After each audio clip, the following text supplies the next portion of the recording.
नमस्कार. मी प्रसाद नातू. व्हॅनिशिंग ॲक्ट या माझ्या कथासंग्रहातील एक कथा मी आज आपल्यासमोर अभिवाचन करण्यासाठी घेऊन आलेलो आहे. तर ऐकूयात कथा.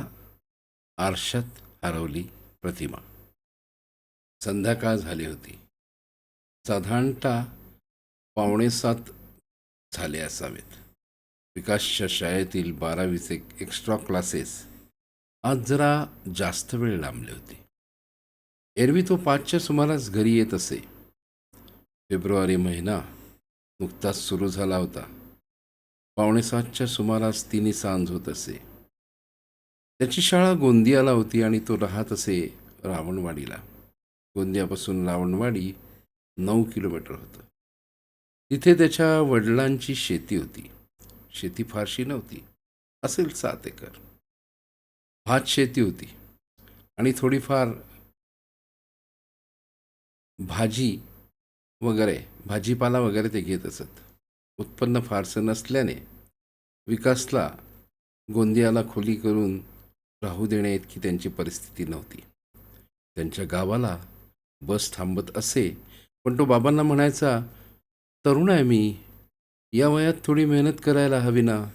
तुम्ही किती कष्ट घेता आमच्यासाठी.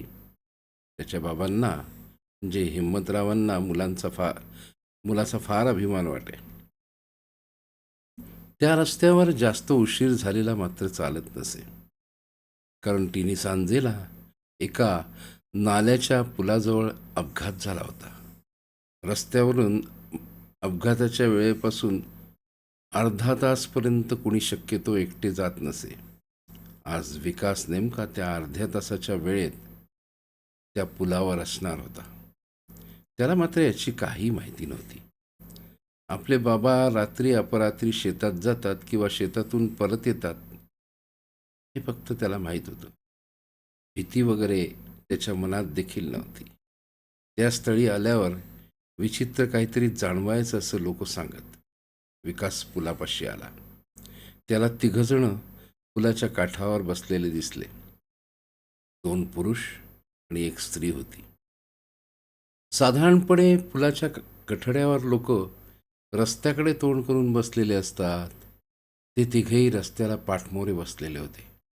त्यांच्यापैकी एकाने त्याच्याकडे न पाहताच विचारले, कुठे राहतोस?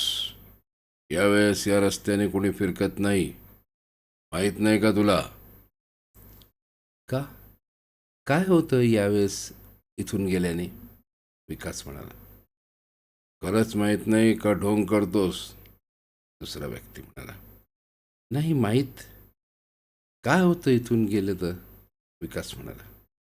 तेवढ्यात ती व्यक्ती वळली आणि त्याला म्हणाली, कळेल तुला, लवकरच कळेल. त्या व्यक्तीकडे विकास पाहतच राहिला.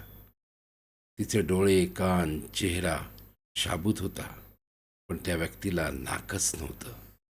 नाकाच्या जागी फक्त 2 छिद्र होती. कोण आहात तुम्ही? असं विकास म्हणत होता. तेवढ्यात त्या व्यक्तीने विकासच्या अंगावर झेप घेतली.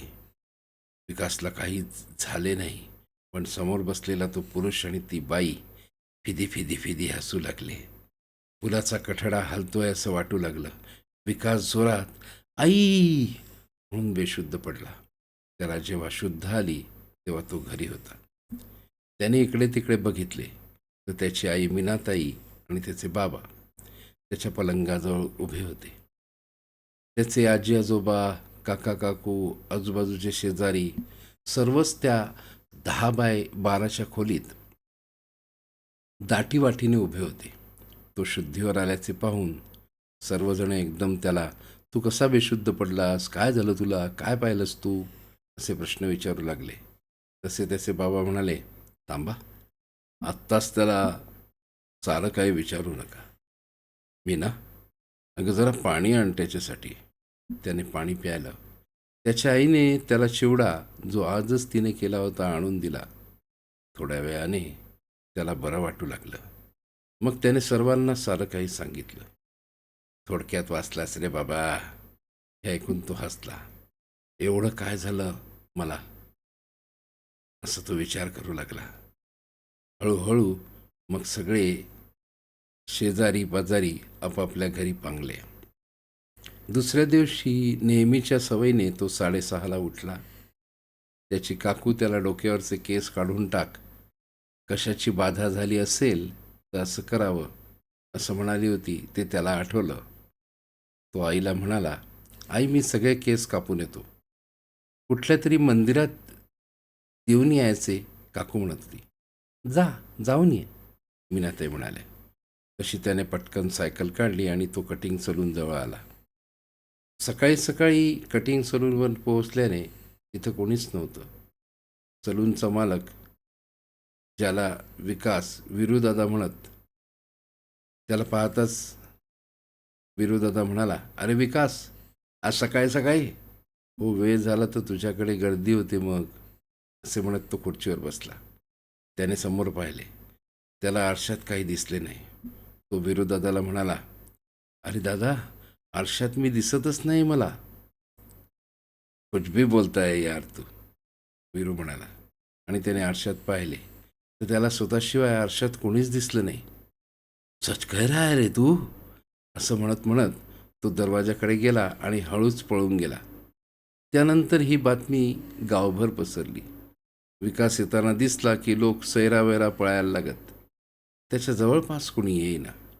शेजारच्या काकांचा टॉमी कुत्रा त्याला पाहताच जोरजोरात भुंकायला लागला.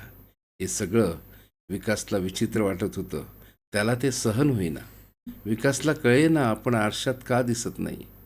तो घरी आला आणि रडू लागला. त्याच्या आईने त्याला रडताना पाहिले आणि ती म्हणाली, का रे विकास, काय झालं, रडतोस का तू? तो रडतच म्हणाला, आई, काय झालं आहे मला, मी सलूनला गेलो होतो पण आरशात मी दिसलोच नाही. विकास म्हणाला तसं आई म्हणाली, काय बोलतोस, कसं, असं कसं होईल? तसं विकास आईला स्टीलच्या कपाटापाशी घेऊन गेला. हे बघ, तू दिसतेस ना, आणि मी कुठे दिसतोय? विकास म्हणाला आणि तिथे असलेल्या खुर्चीवर जाऊन बसला. मीनाताई देवघरापाशी गेल्या आणि त्यांनी एका पुडीत ठेवलेला अंगारा आपल्या उजव्या हाताच्या चिमटीत घेतला आणि त्या विकासच्या जवळ आल्या. त्या तो अंगारा विकासच्या कपाळावर लावणार हे पाहताच विकास एकदम लाल बुंद झाला आणि त्याने सर्व शक्तीनिशी त्याच्या आईला ढकलून दिले. बरे तर बरे, त्या पलंगावर जाऊन पडल्याने त्यांना लागलं नाही. पण त्यानंतर मीनाताई अतिशय घाबरून गेल्या होत्या. विकास ज्या खोलीत बसला होता त्या खोलीच्या दाराला त्यांनी बाहेरून कडी लावून घेतली. कारण विकास असं कधी वागेल असं मीनाताईंना स्वप्नात देखील वाटलं नव्हतं. त्या घरातून तडक बाहेर पडल्या. त्यांचे सासू सासरे, दीर भाऊजय सर्व जवळच राहत असत. मीनाताई सासू सासऱ्यांच्या घरी गेल्या. बाबा, अहो काहीतरी गोंधळ झाला आहे. मला वाटतं विकासला भूताने पछाडलाय. काय काय सांगतेस काय तुम्ही ना, त्यांच्या सासूबाई म्हणाल्या. तशी मीनाताईने पूर्ण हकीकत त्यांच्या कानावर टाकली. त्यांचा दीर होताच तो देखील लगेच धावत आला आणि म्हणाला, वहिनी, माझ्या ओळखीचे एक गृहस्थ आहेत. त्यांचा बराच अभ्यास आहे. मांत्रिक नाहीत ते, पण त्यांना भूत प्रेत, काला जादू, आणखीन बरंच काही माहीत आहे.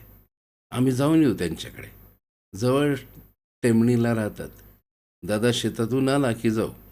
दादा येईल ना एवढ्यात? हो, रस्त्यावर असतील, रस्त्यातच असतील. आले की मी कळवते तुम्हाला, मीनाताई म्हणाल्या. थोड्याच वेळात विकासचे बाबा घरी आल्यावर मीनाताई त्यांना जे घडले ते सांगत होत्या.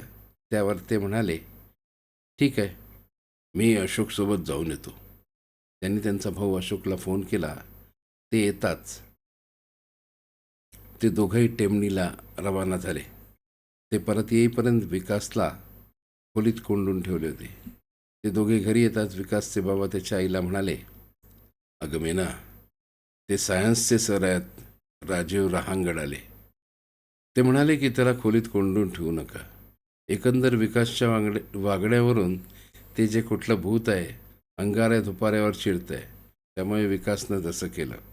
त्याला भूतबाधा झाली आहे हे नक्की. त्याला अंगारा दुपारा लावू नका.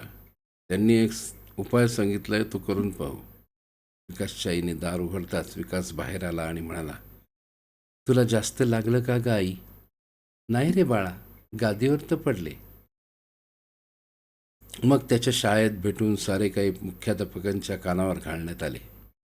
ते आम्ही सर्व काळजी घेऊ म्हणाले खरे, पण एक दिवस विकासचा पिरियड ऑफ होता. तो आपल्या वर्गातून लायब्ररीकडे जात होता. तिसरीच्या वर्गात भूगोलाचे सर भूगोल शिकवित होते. सरांनी एका मुलाला प्रश्न विचारला, आपल्या जिल्ह्यात धानाचे चांगले उत्पादन होते, यावर्षी कमी झाले का बरं? तर मुलगा म्हणाला, पाऊस कमी पडला सर. तेव्हा सर म्हणाले, नाही, जिल्ह्यातील शेतकरी आळशी झालेत, त्यांना फक्त कर्जमाफी पाहिजे. सरांनी असं म्हणताच विकास वर्गात शिरला. त्याने सरांचे बकोट धरून त्यांना खाली पाडलं आणि तो त्यांना तुडवायला लागला. वर्गातल्या मुलांनी गोंधळ केल्याने बरेच जण तिसऱ्या वर्गाकडे धावले. त्यांनी विकासला आवरले म्हणून सर वाचले. हा प्रसंग घडल्यावर मुख्याध्यापकांनी विकासच्या बाबांना शाळेत बोलावून घेतलं आणि मुख्याध्यापकांनी एखाद्या मानसोपचार तज्ज्ञाकडे विकासला दाखवायला सांगितलं. तसेच 15 दिवस शाळेत नाही पाठवले तरी चालेल, तो हुशार मुलगा आहे, त्याला काही फरक पडणार नाही, असे देखील ते म्हणाले. त्यांनी डॉक्टर सुदर्शन जैन हे एक चांगले मानसोपचार तज्ज्ञ आहेत, त्यांना दाखवा. भूत वगैरेवर माझा विश्वास नसल्याचे ते म्हणाले. शाळेत विकासच्या बाबांसोबत त्याचा काका अशोकही आला होता. विकासचे बाबा, अशोक आणि विकास रेलटोलीत असलेल्या डॉक्टर सुदर्शन जैन यांच्या क्लिनिकमध्ये दाखल झाले. विकासच्या बाबांनी केस व्यवस्थित समजावून सांगितली. डॉक्टर सुदर्शन जैन यांनी विकासला काही प्रश्न विचारले. तसेच त्यांनी विकासला तपासले देखील. डॉक्टर सुदर्शन जैन नंतर विकासच्या बाबांना म्हणाले, हे बघा मिस्टर नेरुगोडकर, मला असं वाटतं आहे की याला मानसिक रोग नाही, कारण मी अशा प्रकारची एकही केस बघितली नाही. एखाद्या रुग्णाला त्याचा स्वतःचा चेहरा आरशात दिसत नसेल तर एक वेळ तो मानसिक रुग्ण असू शकतो, पण दुसऱ्या कुणाला देखील तो आरशात दिसत नाही हे मानसिक रोगात मोडत नाही. माझा विश्वास नाही, पण बघा, एखादा तांत्रिक यावर काही तोडगा काढेल तर. विकास, त्याचे बाबा आणि अशोक काका तिथून मोठे निराश होऊन ऑटो रिक्षातून घरी यायला निघाले. ऑटो रिक्षात विकासचे बाबा आणि अशोक काका विकासबद्दल बोलत बसले होते. ऑटो रिक्षावाला त्यांचे बोलणे ऐकत होता. त्याने हनुमानाच्या मंदिरासमोर ऑटो थांबवली आणि तो खाली उतरून मंदिरात गेला. तो मंदिरातून काही अंगाऱ्यासारखे हातात घेऊन येत असलेला पाहून विकासचे डोके सटकले. तो ऑटो रिक्षावाल्याच्या दिशेने धावला.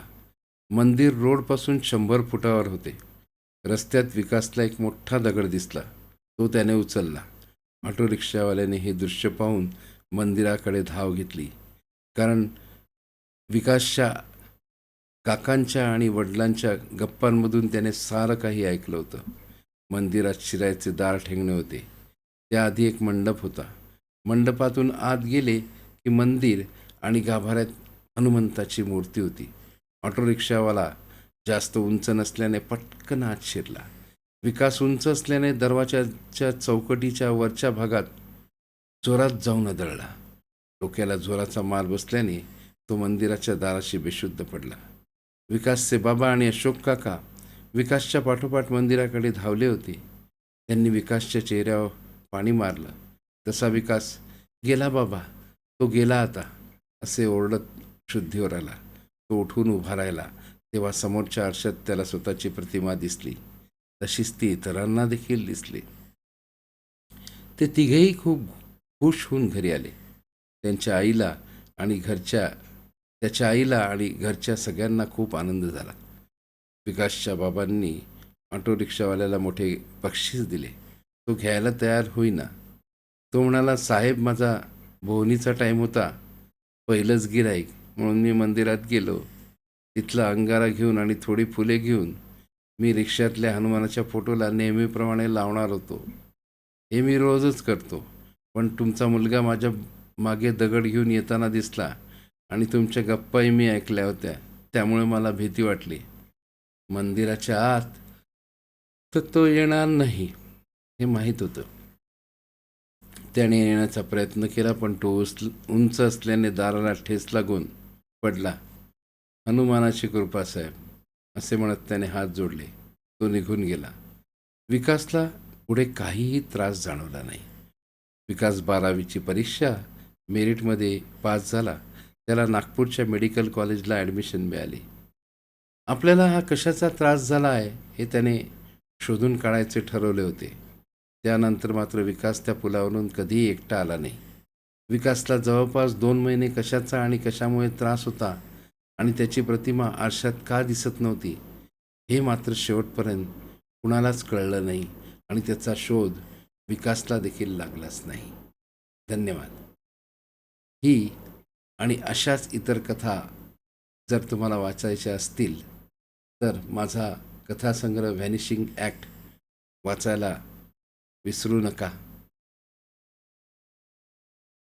ही कथा तुम्हाला आवडली असेल तर लाईक करा, सबस्क्राईब करा आणि शेअर करा. धन्यवाद. हा कथासंग्रह सध्या तरी ई-बुक स्वरूपात ॲमेझॉन किंडलवर उपलब्ध आहे. आपण तो वाचू शकता. धन्यवाद.